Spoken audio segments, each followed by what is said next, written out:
হঠাৎ বোরকায় পরীমণি। চিত্রনায়িকা পরীমণি ব্যক্তিগত জীবনে অত্যাধিক আলোচিত হলেও কর্মজীবনে তিনি নিজস্ব সাফল্যের উচ্চ শিখরে পৌঁছেছেন। ব্যক্তি জীবনে প্রেম করে বিয়ে করেছিলেন অভিনেতা শরীফুল রাজকে। সম্পর্কের টানাপোড়েনে ২০২৩ সালের সেপ্টেম্বরে বিচ্ছেদের পথে হাঁটেন এই তারকা দম্পতি। বর্তমান সময়ে কাজের পাশাপাশি ছেলে রাজ্য ও দত্তক মেয়েকে নিয়ে সময় কাটছে। বিভিন্ন সময় তাদের সঙ্গে কাটানো খুনসুটির নানা মুহূর্ত সামাজিক যোগাযোগ মাধ্যমে শেয়ার করে থাকেন। এবার ছেলে রাজ্য ও দত্তক মেয়েকে নিয়ে কালো বোরকা পরা ভিডিও শেয়ার করেছেন।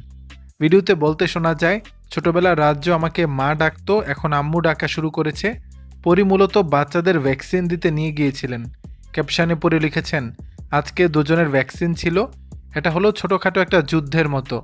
আজকে আমার ছোট্ট টিয়া পাখিটা বেশি কান্না করে নাই, বড় জনকে দেখেন কি করে। সঙ্গে জুড়ে দিয়েছে ভালোবাসার ইমোজি। দর্শক, বিষয়টি নিয়ে আপনাদের মতামত জানাবেন নিচের কমেন্ট বক্সে।